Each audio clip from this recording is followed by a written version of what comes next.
Hi అందరికీ. ఈరోజు నేను టమోటా రైస్ చేశాను. అస్సలు ఎంత టేస్టీగా ఉందో.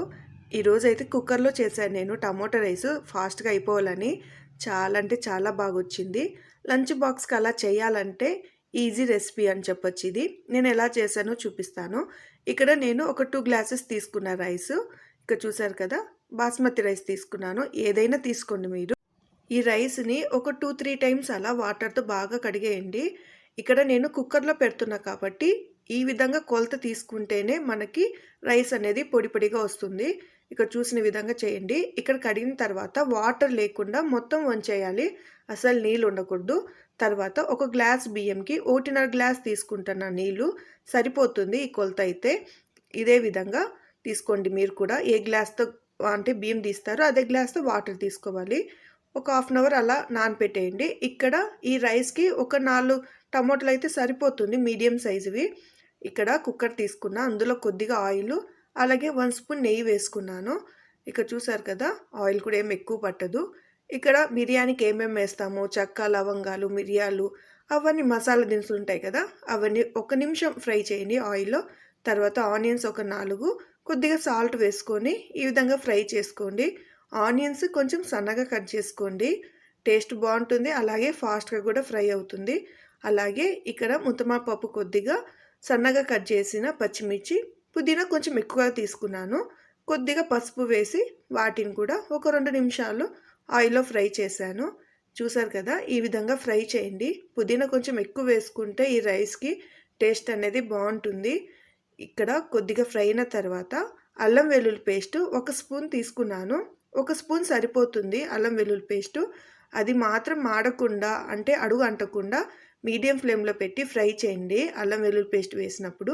తర్వాత ఇక్కడ టమాటాలు మిక్సీ పట్టుకున్నాను, అందులోనే 1 స్పూన్ సాల్ట్ వేసుకొని ఆ పచ్చి వాసన పోయే వరకు ఉడికించండి ఆ టమోటా గుజ్జుని.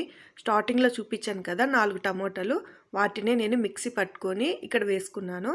ఇక చూసారు కదా, ఆయిల్ కూడా కొద్దిగా సపరేట్గా వచ్చింది. ఇప్పుడు కారం 1 స్పూను, అలాగే గరం మసాలా 1/2 స్పూను, కొద్దిగా కొత్తిమీర వేసుకొని ఇవి వేసినప్పుడు లో ఫ్లేమ్లో పెట్టుకొని ఫ్రై చేయండి. ఒక 2 నిమిషాలు ఫ్రై చేస్తే చాలు, త్వరగా ఫ్రై అయిపోతుంది. ఇక్కడ నేను మసాలాలు కూడా ఎక్కువ ఏం వేయలేదు.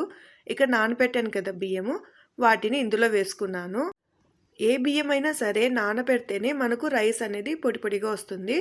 ఇక్కడ నేను సాల్ట్ సరిపోయిందా లేదా చెక్ చేసుకున్నాను, కొద్దిగా తక్కువ వేస్తే కొంచెం వేసుకున్నాను.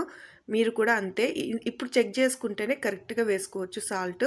ఇక్కడ నేను కుక్కర్ మూత క్లోజ్ చేసి ఒక 2 విజిల్ రానిచ్చాను అంతే, మీడియం ఫ్లేమ్లో. ఇక్కడ చూసారు కదా ఎంత కరెక్ట్గా ఉడికిపోయిందో. ఇలా అంటేనే ఎంత బాగా వచ్చేస్తుందో, చాలా బాగా వచ్చింది. కొంచెం చల్లారితే ఇంకా పొడి పొడిగా వచ్చేస్తుంది. ఇది కుక్కర్లో పెట్టాం కాబట్టి ఉడికేటప్పుడు ఆ మసాలా ఉంటుంది కదా, అదంతా సపరేట్గా వచ్చేస్తుంది. ఇలా ఒకసారి కలుపుకోండి. ఇక్కడ అడుగు కూడా అంటలేదు, అస్సలు అంటలేదు. మీడియం ఫ్లేమ్లో చేస్తే నీట్గా వచ్చేస్తుంది. ఎంత టేస్ట్గా ఉంటుంది తెలుసా. క్యారీ బాక్స్ అలా ఏదైనా చెయ్యాలంటే ఫాస్ట్గా ఇది చేసేయచ్చు, వేరే కర్రీ కూడా అవసరం లేదు.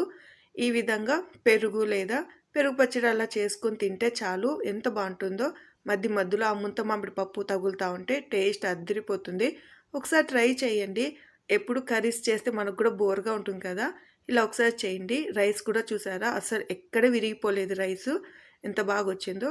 ఈ విధంగా చేయండి, చాలా అంటే చాలా బాగుంటుంది. కుక్కర్లో చేసాం కాబట్టి ఒక 15 నిమిషాలు అయిపోయింది. ఎవరైనా ఇంటికి వచ్చినప్పుడు ఏది లేదన్నా కూడా ఇది చేసి పెట్టేయచ్చు, హ్యాపీగా తింటారు. మీకు టైం ఉంటే ఇది చేసినప్పుడు నూనె వంకాయ కానీ లేదా చికెన్ కర్రీ చేసుకోండి, చాలా అంటే చాలా బాగుంటుంది. మీ ఇంట్లో అందరికీ ఫేవరెట్ అయిపోతుంది. అలాగే మీకు ఈ వీడియో నచ్చితే ఖచ్చితంగా ఒక లైక్ చేయండి.